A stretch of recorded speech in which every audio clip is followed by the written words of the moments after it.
Go.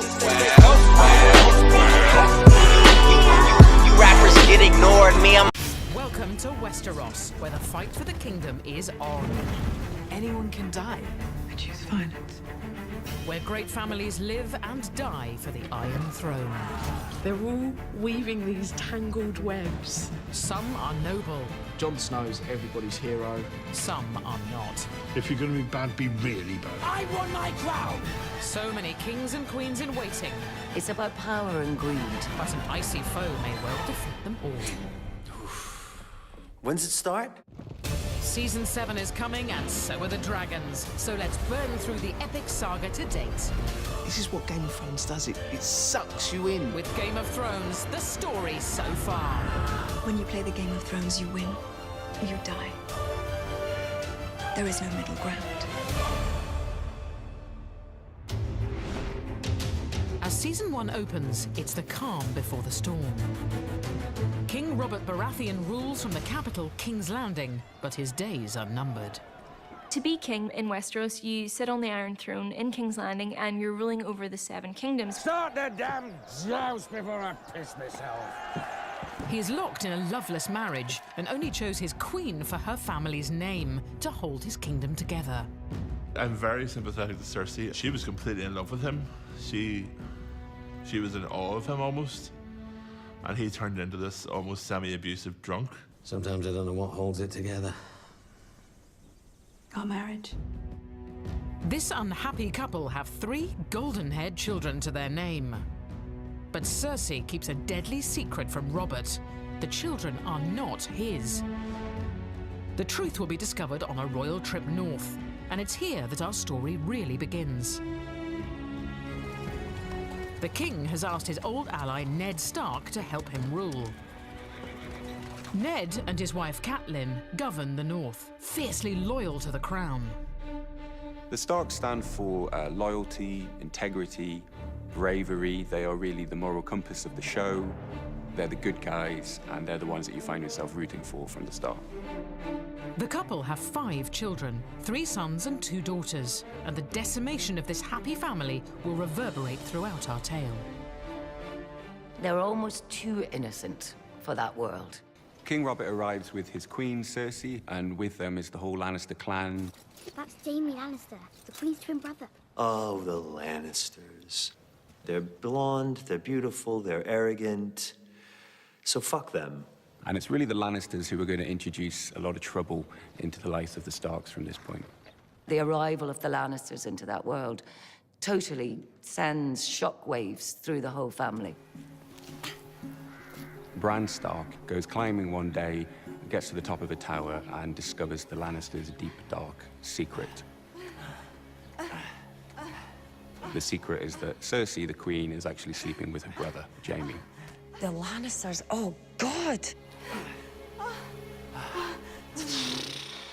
They are... I have never seen a family. I mean, talk about dysfunctional. Stop! Stop! It's incest, which even in Westeros is generally frowned upon. It also means that King Robert's children are not actually his children. It's all right, it's all right. He saw us!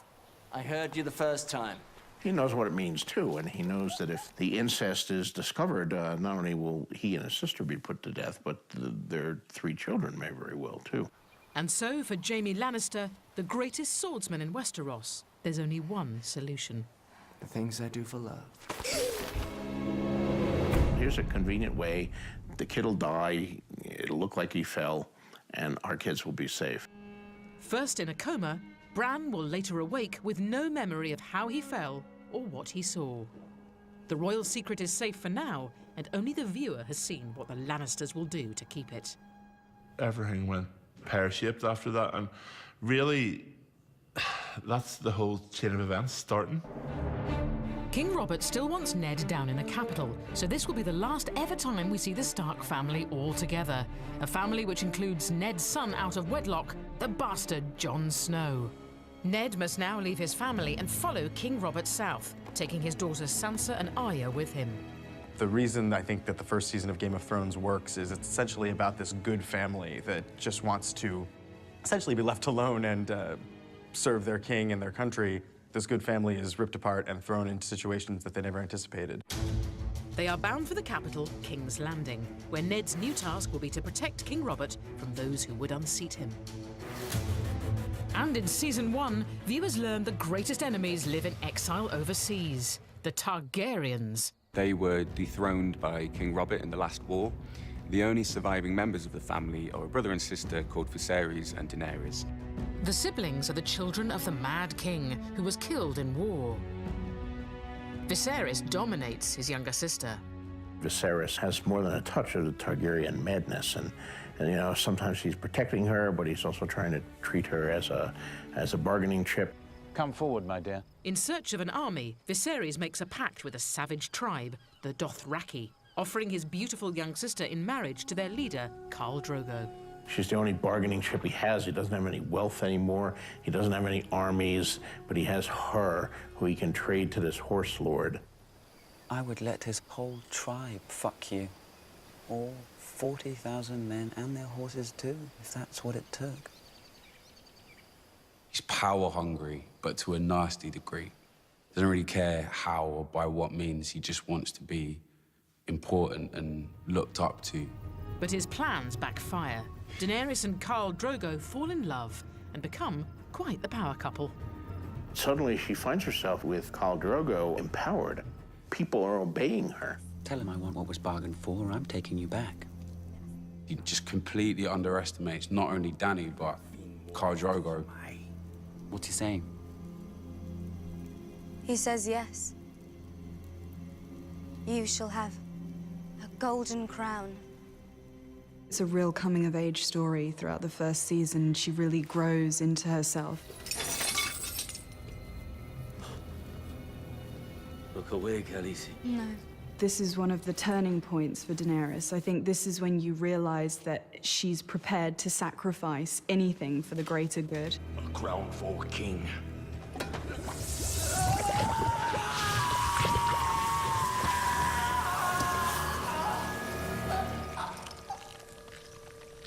He was revolting.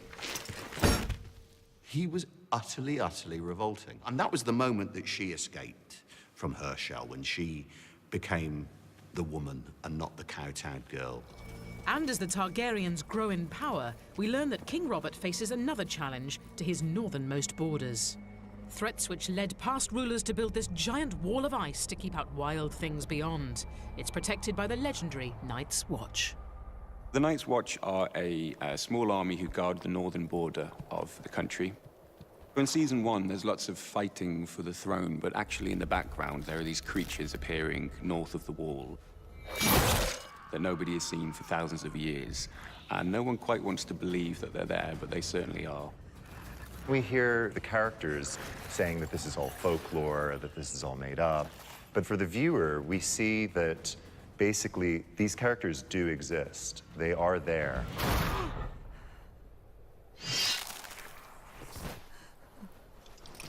I think the White Walkers are really terrifying, mostly because you're not 100% sure you know what they're capable of doing or what their motives are.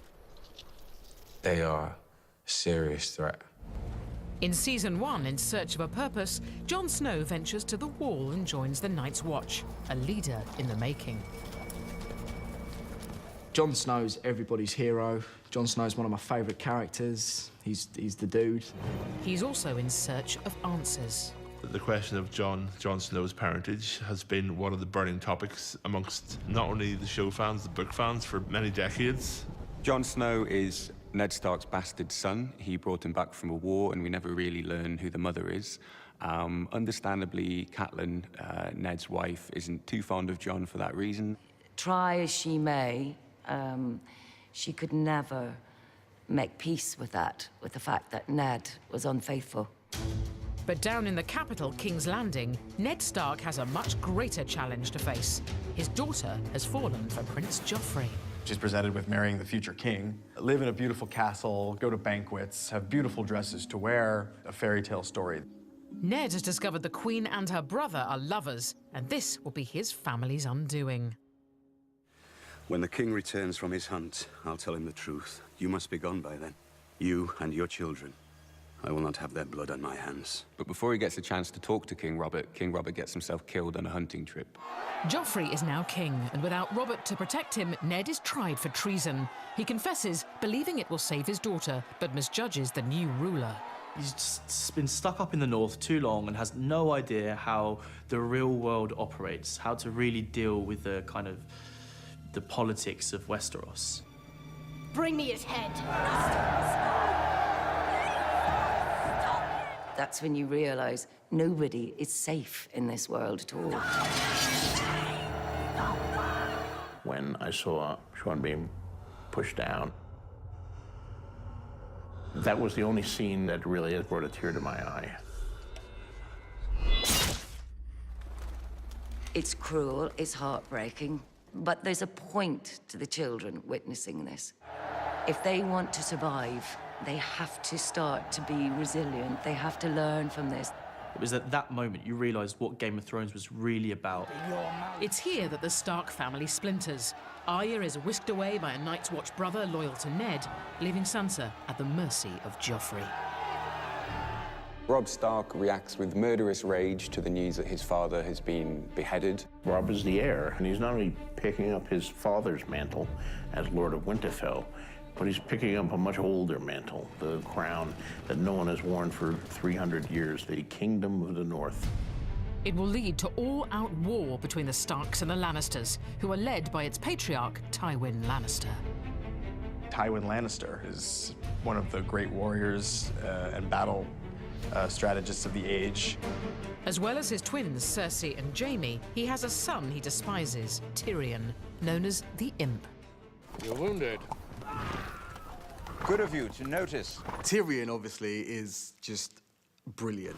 I hear we won. Stereotypes of what a hero should be or should look like in Game of Thrones are just completely blown out the window because you've got Tyrion who, you know, doesn't look like your archetypal hero, but he is. As war rages in Westeros, over the Narrow Sea, Daenerys loses a husband but gains astonishing new powers. She walks into Khal Drogo's funeral pyre with fossilized dragon's eggs.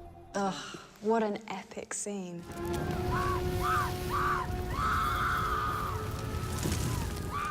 Season 1 ends with the sight of Daenerys emerging from a fire unscathed with her dragons hatched. These creatures are extraordinary creatures, the likes of which have not been seen in hundreds of years. Blood of my blood. You see these three dragons around her and you're just like, okay, they're gonna be awesome when they're grown. The innocence is gone. She's it. And she's the Force now. As the dragons are born, she comes more and more to her own until the power becomes innate to her. It's about a new era. The whole first season is essentially the old era dying out and the new era beginning. And by the end, she has a sense that she knows that she's bound for greatness.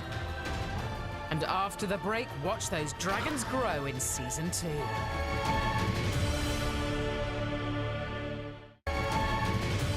Welcome back to Game of Thrones, the story so far, where Season 2 marks a new reign of tyranny in the capital, King's Landing. Joffrey is brutalizing his subjects, as well as his bride-to-be, Sansa Stark. You can't! What did you say? Sansa has learned some painful lessons along the way. The chivalrous knights and gallant princes that she dreamed of. She got a gallant prince, and he turned out to be Joffrey. Killing you would send your brother a message. She's a prisoner in the worst place imaginable, enduring all kinds of psychological and sometimes physical abuse from these captors. Leave her face. I like her pretty. He's a bully, and we don't like bullies. I had a disgusting lie about Uncle Jamie. And you? He's the product of a brother and sister shagging. So, like, you know, this might be why he isn't all there mentally. Cersei's smart enough to realize that Joffrey is perhaps not what she might have hoped for. And he's getting out of her control now, and he's a danger, in part, even to her and even to other members of the family. What you just did is punishable by death. Joffrey's enemies are everywhere. Chief amongst them, and just across the bay at Dragonstone, is Stannis, brother of the late King Robert, who believes the throne should be his. Stannis has learnt that Robert's children are Lannister bastards, which means that it is Stannis who is next in line.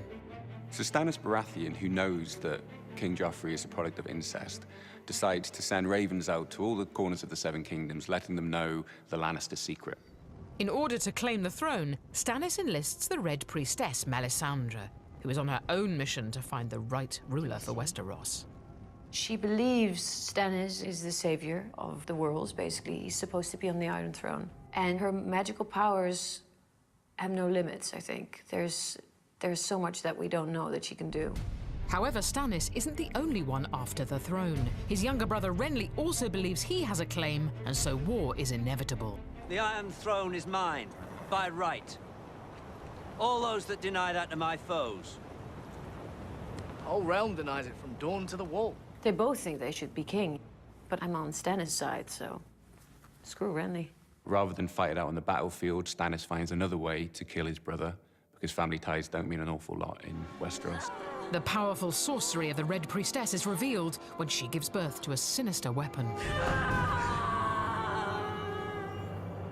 The Shadow Baby is basically just a way to kill Renly, and it comes out of me in a great way. I think Melisandre, she's always lived by this religion. If she's got something to do, she's going to do it, and she's not going to let other people stand in her way. What I think is brilliant about Game of Thrones is it lives in a fantasy world. It's a completely realistic depiction of how power works, what power does to people, what people do to get power, and what happens when they fall short, when they miss the mark. And that's why it's so brilliant. When Renly is murdered, it leaves behind his widow, Marjorie Tyrell, who belongs to the Tyrell family, who are very rich and powerful in their own right. Calling yourself king doesn't make you one. And if Renly wasn't a king, I wasn't a queen. Marjorie is an absolute piece of work. You know, she wants power. Do you want to be a queen? No. I want to be the queen. Across the Narrow Sea, Daenerys Targaryen is learning valuable lessons in her quest to return to Westeros and seize the throne. She is desperate to be a good ruler, that she can, go to bed at night saying, I think I'm doing things the right way. As Daenerys' power grows, so do her dragons. But as news of their existence spreads, they become highly sought after. When she's in Qarth, everybody just kind of thinks, like, who are you? We'll just take your dragons. We'll take your dragons and you're not powerful anymore. Dracarys. People have underestimated her the whole way. And it is in Season 2 that we finally see the dragons kill for Daenerys.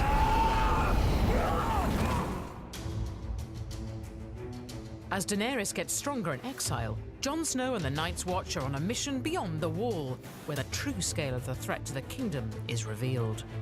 Blow the horn. When will he come?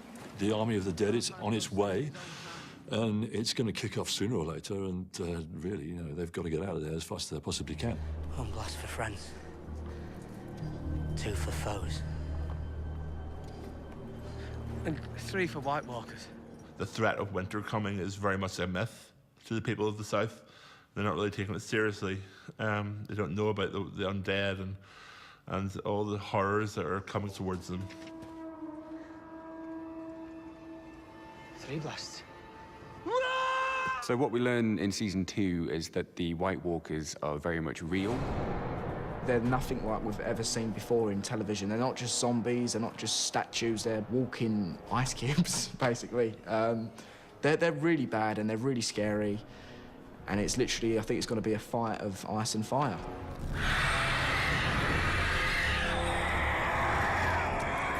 We have all these kingdoms wanting to fight for the throne, and they think that that is what ultimately the battle is about. But really, at the end of the day, they're not looking at what's the real problem here, and it's the White Walkers.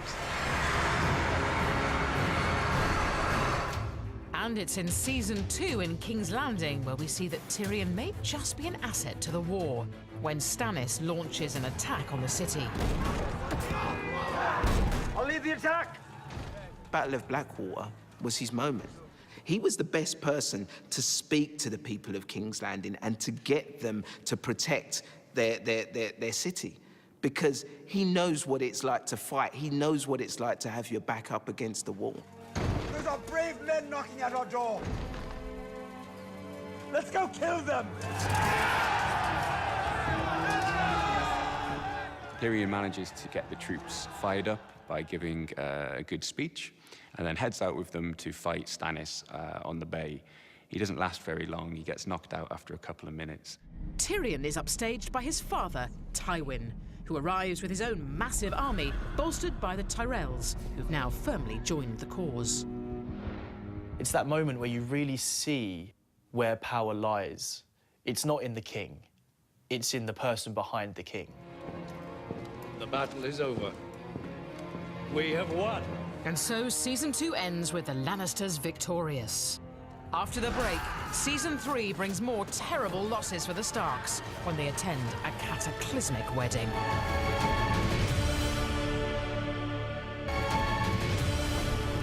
Welcome back to the story so far, where, as Season 3 begins, Daenerys has set sail on a mission. She and her dragons may have grown in power and stature, but securing an army still eludes her, so she ventures to a place where she can buy one. She knows she needs an army, a powerful army, if she ever wants to reclaim the Westerosi throne. And the best bet for that are the Unsullied. I have dragons. I'll give you one. She appears to want to trade the dragon for slaves. She seems to have made this daft agreement to give away her best dragon. She hands over the dragon. Next thing you know, once she's got control of the Unsullied, then it's very easy to say to the dragon, who still will listen to her and not to him, burn him. Dracarys. Because you would take power if you have the force of a dragon. They're pretty impressive creatures. She's been the mother of dragons, and you knew she was destined for greatness, but now she really is a queen with an army. To then see that she has thousands of people on her team, and then you get like this swoop past. She's got these like fire-breathing mythical creatures that are just gonna tear shit up. As this young Targaryen gains followers, in King's Landing, a young Tyrell is gaining influence. Marjorie has replaced Sansa in Joffrey's affections, a reward for her family's military support at Blackwater. I imagine it must be so exciting to squeeze your finger here and watch something die over there. Marjorie is a woman who's on top of her game. She's controlling where she's going. She's a proper feminist icon. But the Tyrells' ambitions are not going down well with Cersei Lannister.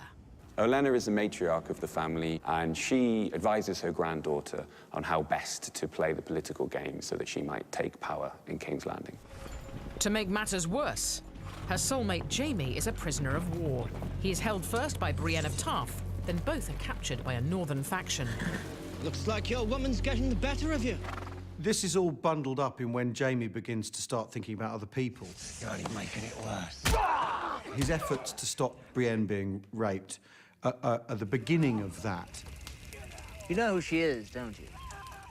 It's good when those little bits of goodness come in those characters that are so devilish as well. Just to give you a little light in there. Lord Selwyn would pay his daughter's weight in sapphires if she's returned to him. I mean, of course, it being Game of Thrones, it doesn't get him anywhere. Another one of those Game of Thrones moments, which has so much more going on in it than just him losing his hand. He's the greatest swordsman in Westeros, we're told, so he can't do that anymore. He's now made a good friend in her, and he's seen a lot of things, and I'm sure he's questioning what being a Lannister is about as well. Yet without his hand, we see Jaime Lannister at his most heroic. The heartless knight who pushed Bran Stark from the tower finds new honor in Season 3. He's left her behind, he's abandoned her, and he's on his way to King's Landing, and then his captors mention that what's going to happen to her.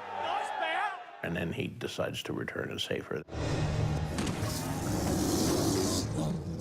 And it is in season 3 that we witness the fearsome work of another powerful family, the Boltons, who are scheming to take control of the North. I think the Boltons want pretty much what everyone else seems to want, is power and status. Kill me! You're no good to me, dead. We need you. Ramsay, a bastard son of the family, enjoys torturing his enemies, including Theon Greyjoy, who he took prisoner when sacking Winterfell after Ned's demise. Historically, the Boltons have always been just under the Starks. Kind of the Starks have always been on top of them, so I think they feel that now is their time to rise. You don't look like a Theon Greyjoy anymore. It's unbelievable what Ramsay's capable of doing to people. Freak. He's just all about the mind. He's all about making you doubt yourself. He's all about getting in there and making you insecure and making you feel like you can't go up against him. Another hostage at large in season 3 is Arya Stark, kidnapped by the Hound. The disgraced knight plans to find Arya's family and trade her for cash.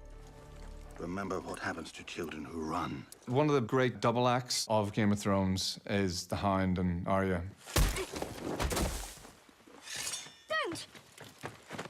Don't kill him! There's something so perversely magical about that pairing, sort of warped mentor-protege relationship that develops.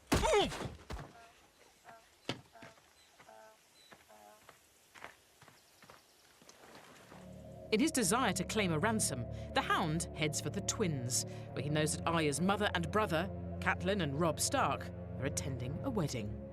The Twins is a strategic river crossing controlled by the Frey family, and the Starks need them on side for their war effort. Walder Frey is a very bitter, nasty old man who controls a small but significant area in the kingdom. I was pledged to marry one of you, and I broke that vow. If he's been let down by Robb Stark after this promise, if he shows any kind of forgiveness or just let it go, we didn't want to marry my daughter, he's married someone else, he would lose face in that world. It's a vicious world he's operating in. The Stark family offer Robb's uncle to make amends and are here for that wedding.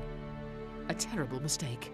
Catelyn, in her heart, knew that you do not break a promise if you are the King of the North, and also you certainly don't break it to Walder Frey. Your Grace.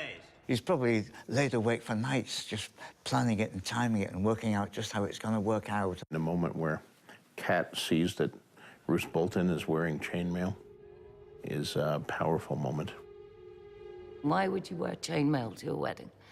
And what is the purpose of chainmail? It's to prevent you getting killed. Even though I'd read the scripts, the Red Wedding still completely was shocking, and I was still screaming at the TV, don't do it, no, don't. You just don't want it to happen. The Red Wedding is the event that pretty much decimates an entire generation of the Stark family. Within the Game of Thrones, Walder Frey's not playing the Game of Thrones. He's not attempting to be the king. He's actually perfectly happy with what he's got. He has his own little fiefdom, and it was all sitting in the chair and watching terrible things. He's a rotter, isn't he? He's absolutely rotten. Grim. The Lannisters send their regards. It is an ambush backed by Tywin Lannister. Robb was such an amazing character. I think you kind of want him to be the king and to win. It's the cruelty of it, and it's the relishing of it. Everything goes to hell in the Red Wedding. Arya Stark arrives at the Twins to witness her brother's desecrated body and loses any last shred of innocence. She's there at the Red Wedding, she's outside. And she was so close. You know, she was so close to seeing them again. She was so close. The path that she goes on, she learns to become stronger and fight. And also, she's after revenge. And when she comes across her family's killers later, Oh, shit. she matches their brutality. She's had to go over to the dark side. That's what makes her interesting. In order to survive in that world, you've got to match what is given you. And so, by the end of season 3, all the elder Starks have gone from the Game of Thrones. Only the children remain, orphaned and scattered across Westeros, including Bran Stark, still paralysed from his fall. He's fled Winterfell with a loyal band of followers heading north. So Hodor we know as a very loyal character. It's all right, Hodor. He lost the use of his legs, and Hodor's the person that carries him around and takes him everywhere, being the big giant of a man that he is. It's all right. The walls will protect him. Him and his brother Rickon are the two last male heirs to the Stark household. And yeah, it's fast depleting. We're running out of Starks. Bran Stark is very much on his own journey to discover the root of this ancient magic that's reappearing in the kingdom throughout the seasons. And yet, amid this loss comes a small victory. Unlikely hero Samwell Tarly stumbles on a weakness of the White Walkers. Samwell reaches for all he has to hand, an old dragon glass spear he once found in the ground. To his astonishment, it works. The spells are shattered and it's melting before him. And stay with us to see Wedded Bliss vanish after the break. He's choking! Welcome back to Game of Thrones, The Story So Far, where in Season 4, a royal wedding in King's Landing unites two great houses of Westeros, the Tyrells and the Lannisters. Marjorie and Joffrey's wedding is one of those weddings that we all have to go to where there's no love in the room. The wedding brings another great family into the game, the Martells, represented by Prince Oberyn.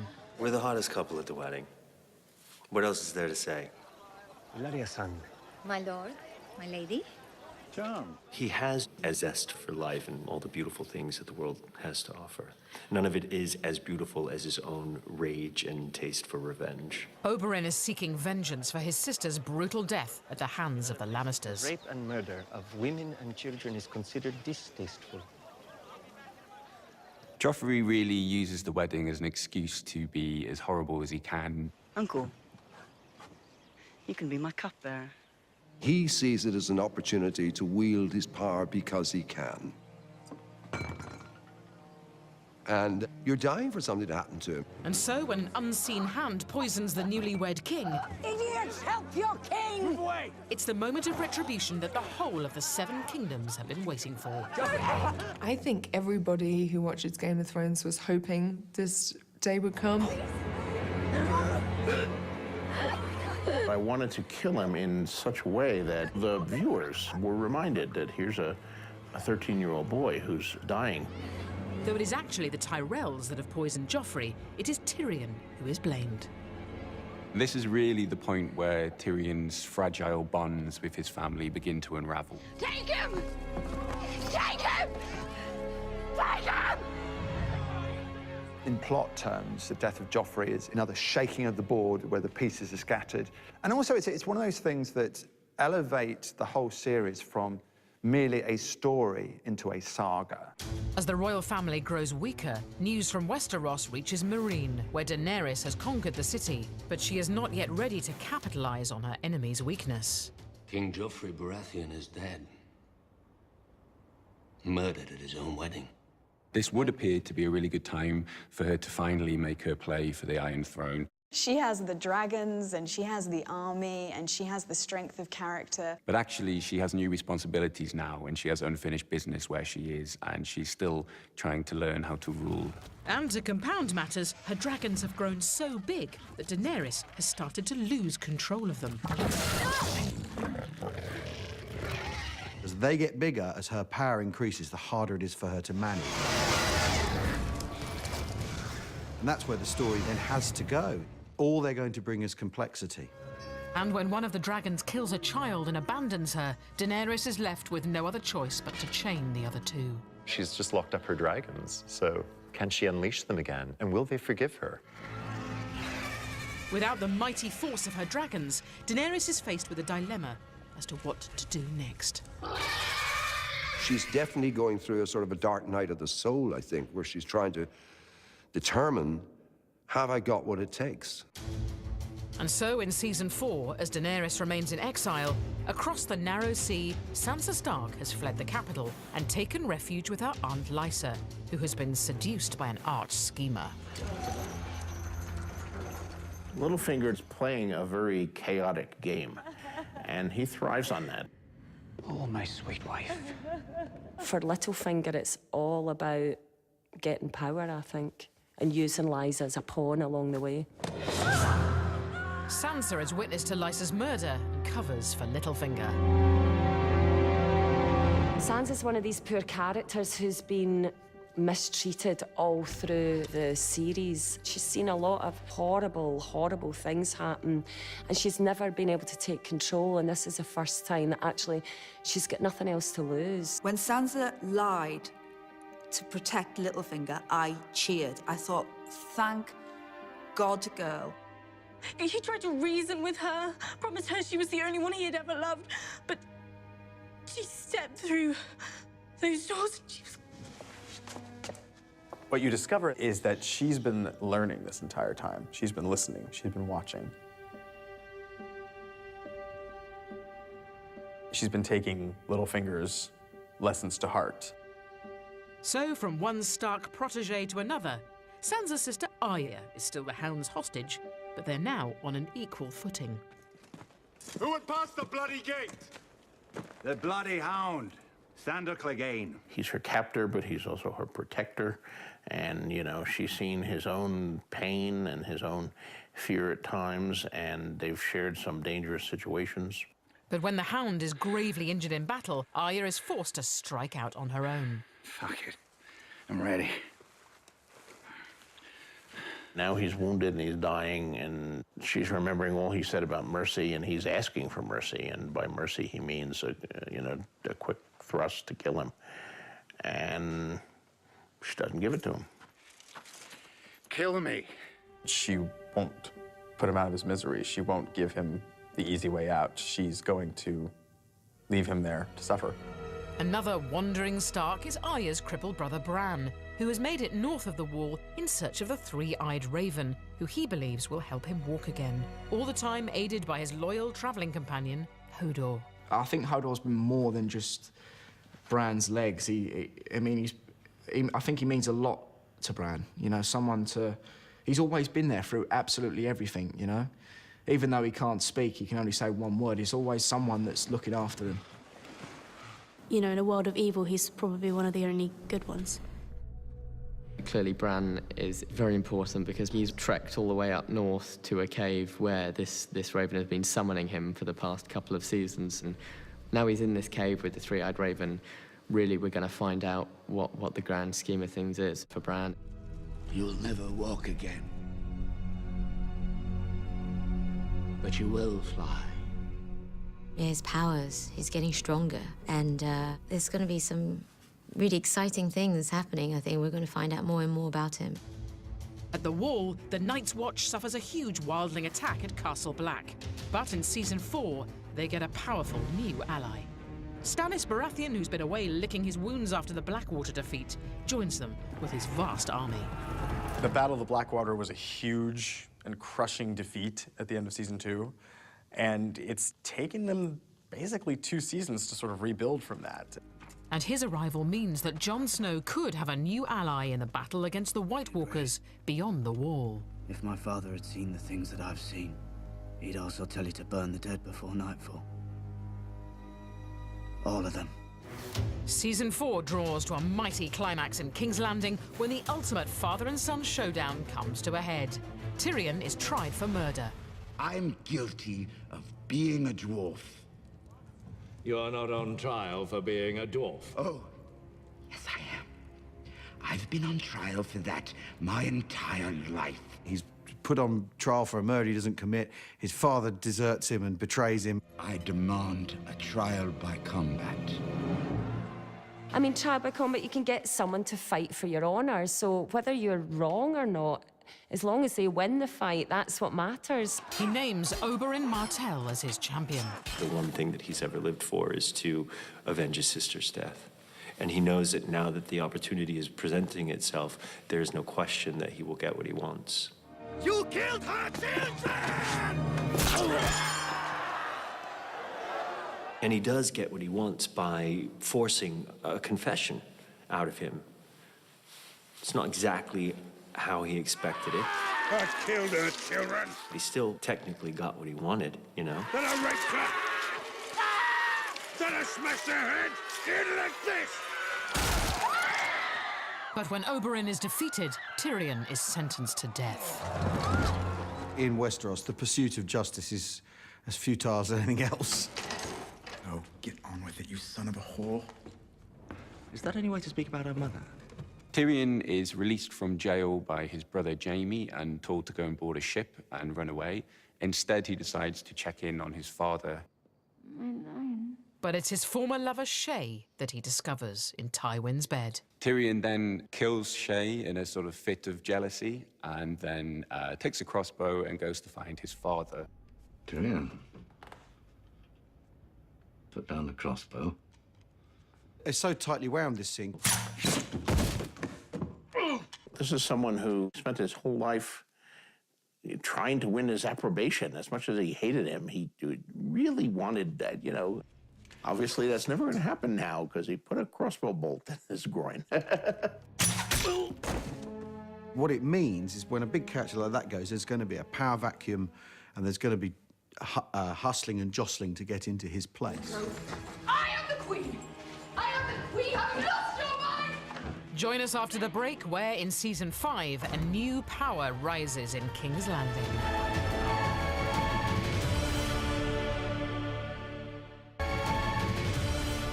Welcome back to The Story So Far, where in Season 5, a royal wedding unsettles Cersei. Her son, Tommen, is now king and has fallen under the spell of his new queen, Margaery, much to Cersei's dismay. When Marjorie come in his life, I think he was just enjoying life so much. Judging from the king's enthusiasm, the queen mother will be a queen grandmother soon. Wouldn't that be a lovely day? Him being king was just a whole new excitement, a whole new life. Cersei empowers religious fanatics to help her topple her rival, Queen Margaery. You can't do this. I am the queen. She brings back the Faith Militant because she's like, well, hopefully I can clear the board with these guys and regain some of my power. But Cersei's engineered her own downfall. Royalty's no longer above the law, and fanatics come for her next. There's another contender to power in Westeros, and it's religion. It's the power of the faith. They want to remove all the excesses, to strip Cersei of all her finery, and encourage her, in inverted commas, to become clean. A sinner comes before you. Watching Cersei do the Walk of Atonement, something happened that I thought would never happen. And that is I felt compassion. No matter what she'd done previously, she didn't deserve this. And so Season 5 sees her left naked before her subjects to atone for her infidelities. The walk of shame was tough, was very, very tough for her. Very, very few women could have done what she did, complete that walk. And you see her trying to maintain this regal presence, but she can't. Stripped down to her literally, physically, and emotionally and psychologically, stripped down to her most vulnerable, and then swept up into the arms of the beast that she invited into the world. The strange creation that is her new knight. It's just a brilliant twist. Also getting a new ally in Season 5 is Daenerys, in the form of Tyrion. After killing his father, he's fled across the narrow sea, a fugitive on the run. He was a Lannister, and he had all the money in the world. And a noble name and a big bag of gold can buy you a lot. All that's gone now. He's totally at the mercy of the people he's traveling with. Who are you? And then the unthinkable happens. I am the gift. He is captured and handed over to his family's greatest enemy, the Targaryen queen-in-waiting, Daenerys. My name is Tyrion Lannister. And between them, they are an extraordinary force. Protect your queen! She appoints him as her political advisor, but when a civil rebellion begins, Tyrion gets to witness Daenerys transform into a true Targaryen. The symbol of the Targaryens coming to claim their power is on the back of a dragon, because, I mean, there's not much you can do when you're standing on the ground and a dragon's coming at you. She's had the dragons now for quite a long time, but her actually becoming a dragon rider, that's her claiming her birthright more than I think anything else we've seen her do, because that is how the Targaryens wielded their power. Everybody painted that picture of Daenerys flying her dragon, and it never really happened. And they've waited so many years to see that, and she finally does, and she does it in a wicked way where she's escaping death. Daenerys, she's got the greatest name ever. Stormborn, mother of dragons, Daenerys Stormborn Targaryen. I love that name. She's got these dragons as backup. And then she's got Tyrion, who knows King's Landing, who knows the political side of things, and he's been through battles as well. Yet as season 5 ends, Daenerys' dragon delivers her to an uncertain fate. The last thing we see of Daenerys season 5, she's surrounded by Dothrakis, back where she bloody started.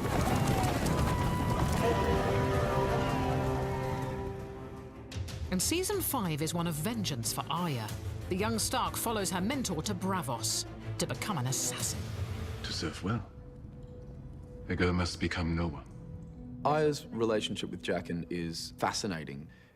He is utterly mysterious, and she is seduced by his power. I didn't come here to sweep floors. No? Why come then? You said I could be your apprentice. The power of death, the power to choose who dies. And Arya uses her new skills to slaughter Meryn Trant, a name on her kill list of people who've destroyed her world.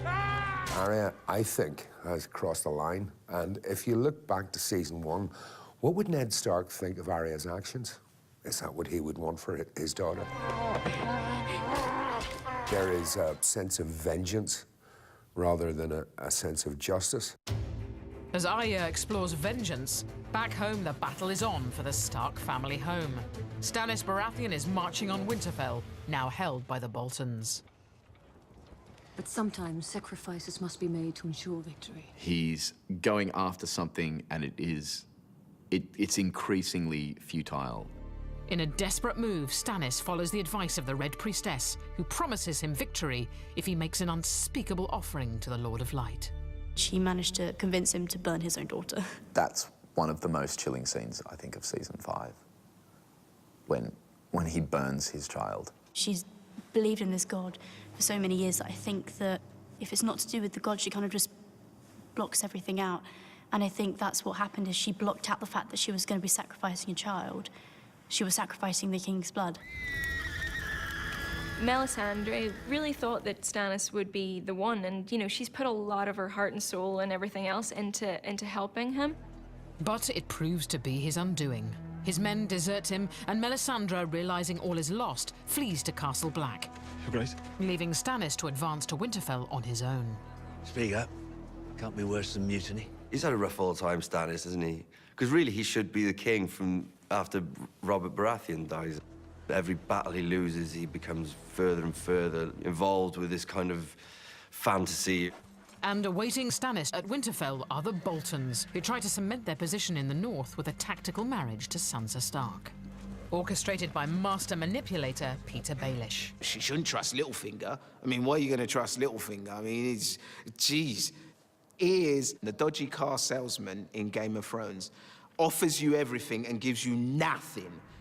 May I introduce my son, Ramsay Bolton? Now that the Boltons have kind of established themselves at Winterfell, bringing in a Stark will really solidify their position in the north. But it's a huge miscalculation that traps her in another brutal relationship. Ramsay is a horrible, cruel, evil, power-hungry man. He took psychotic nature to another level. I mean, he went there and he went some. Oh, no.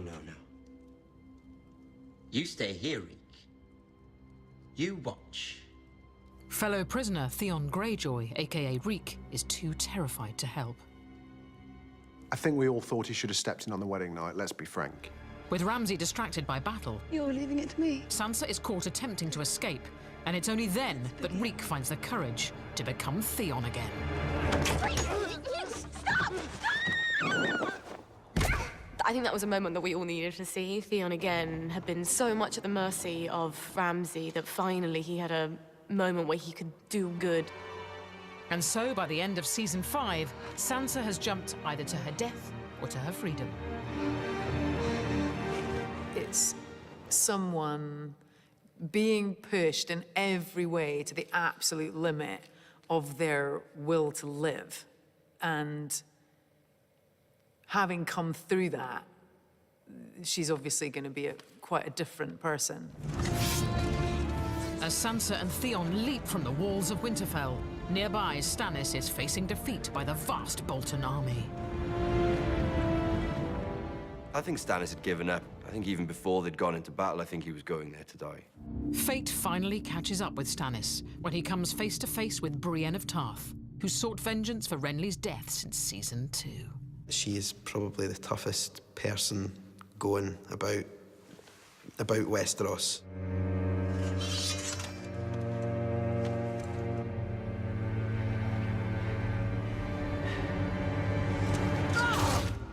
But as Stannis bows out, Jon Snow comes up against a greater foe when he ventures to Hardhome to make peace with the wildlings. This alliance is sacrilege, but when the White Walkers launch a full attack, Jon sees his hunch is right. All humans must unite to fight them. What's so great about the whole White Walker mythology is the way it has been building throughout the series. Who knows what they want? They would bring death and destruction to absolutely everything. Up until this point, they've been semi-mythical characters. It's been the White Walkers in those cold lands that no one ever goes to. And here they are in front of the heroes, and they're very real. And it's a very real danger. I don't think the White Walkers are afraid of anything. I think fear is just not in their vocabulary. And then Jon and the viewers see the Night's King reveal that he has a greater power. He can raise and recruit the dead. It's a challenge to Jon, and look what I can do. Forget all the other battles that are going on. You know, battles for castles and kingship. You know, he's got to focus his army. But on Jon's return to Castle Black, in the final minutes of Season 5, viewers witness the cruelest blow of all in a gut-churning finale. When I saw the cross with traitor written on it, I thought, oh, no, they're not going to kill him. And then they did. For the Watch. You root for him. But the great thing about Game of Thrones is your heroes can die at any second.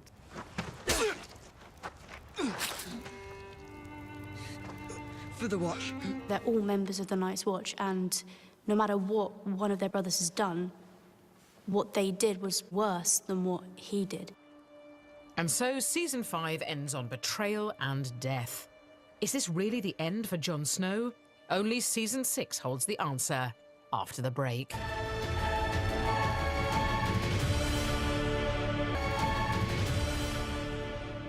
Welcome back to The Story So Far, where Season 6 begins at the scene of a crime. Jon Snow lies slain at Castle Black, and all hopes are pinned on the Red Priestess and her magic to bring him back. Game of Thrones needs Jon Snow. We do. We need him to finish what he started.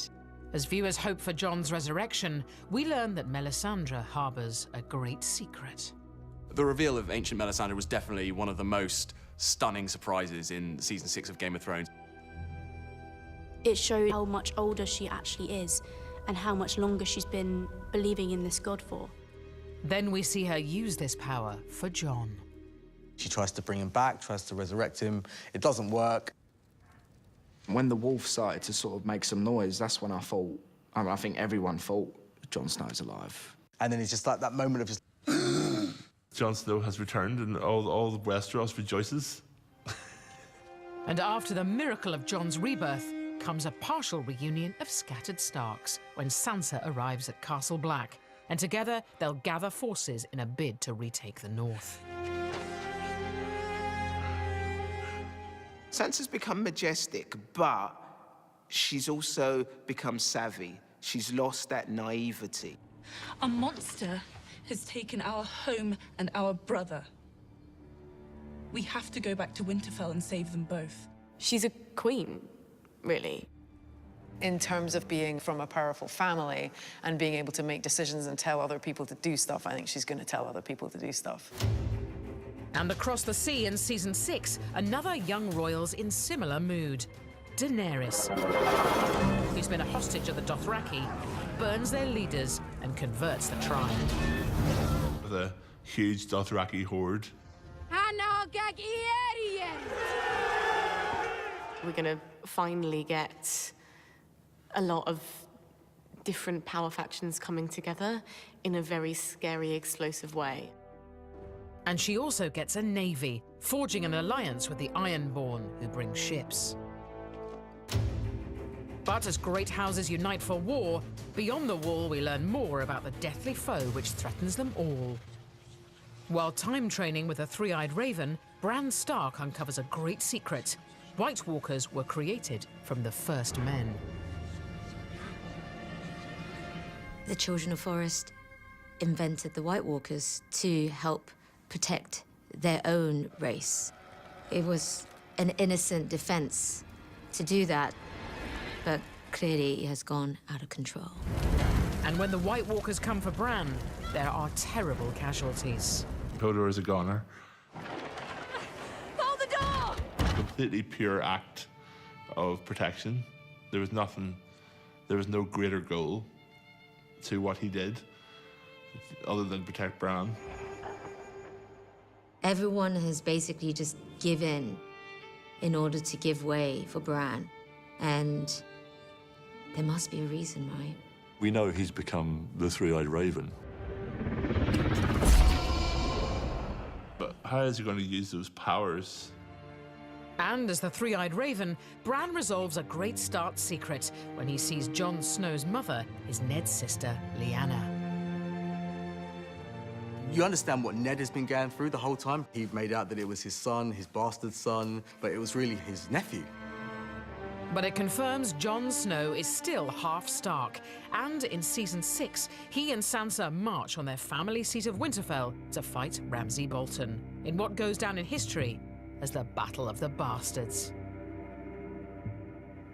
Ramsay's now top dog, having murdered his father and newborn brother. Now, if you want to save You're going to die tomorrow, Lord Bolton. When you play the Game of Thrones, you either win or you die, you know, and she knows it's about winning now. She's had enough of all the rest. It's time to win. She offers her insight. You think he's going to fall into your trap? He won't. He's the one who lays traps. She's lived with this man for a long time, and she knows that he is cruel to the core. Sansa's words go unheeded. Ramsay baits Jon with his hostage, Rickon. Run to your brother. It shows a lot about how Ramsay's mind works. He's calculating, he's always thinking about the next move. You know, it's very interesting how Machiavellian he can be as well. Ramsay Bolton's like, yes, I've got you now, boy. Just in the middle of no man's land. That's what Game of Thrones does so brilliantly, is it's constantly pitting good moral forces against bad ones, and you don't just win because you're good. They were surrounded by the entire army. They were being driven into the mud. Ramsay should have won. He was much more conniving, much more cunning. And if it hadn't have been for Sansa coming in at the last minute, then he probably would have won. Now that Sansa has brought the cavalry, the Knights of the Vale, it's a done deal that the Starks are going home. This was probably their first major victory in 6 years.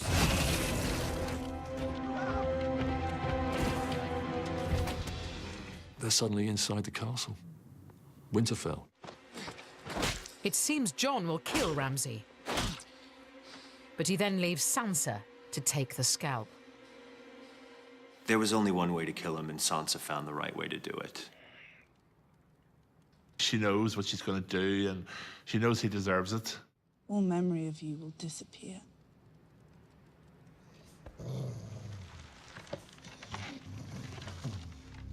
If you were face to face with your nemesis and you had the opportunity, you take it.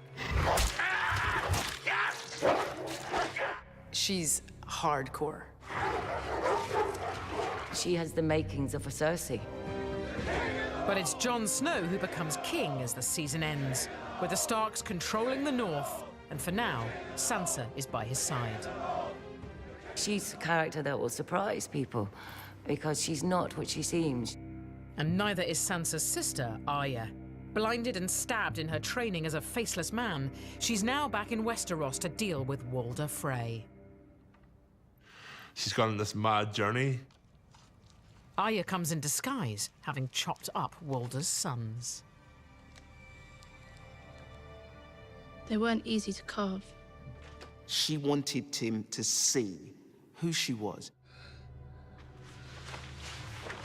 The face comes off and there's a knife. The last thing you're ever going to see is a Stark smiling down at you as you die. She's been caught up in it so young that she's turning into this child soldier. Revenge is a dish best taken cold. I literally cannot wait now for her and Cersei to face off.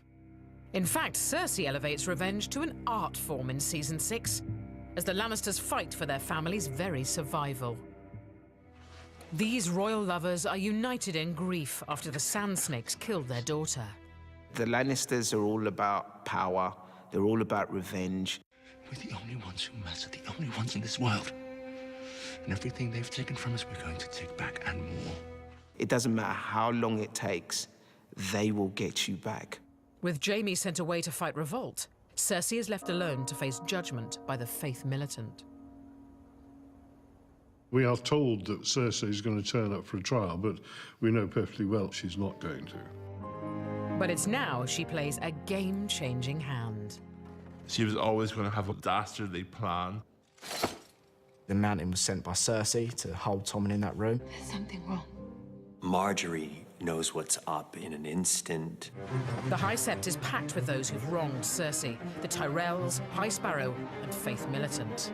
The amazing thing about Game of Thrones is the spectacle is always incredible, and you never know it's coming.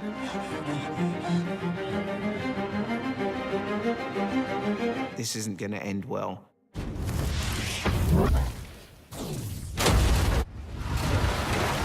Cersei has, of course, unleashed wildfire. She's wiped out this fantastic building. She's destroyed all her enemies. That's what makes Cersei so brilliant. She's been to the absolute lowest place that you could possibly go, and she still comes out on top. In the moment where she gets her revenge on everyone else, she loses the only thing that she has left that matters to her. Knowing that his mum's the one that's pretty much murdered his wife.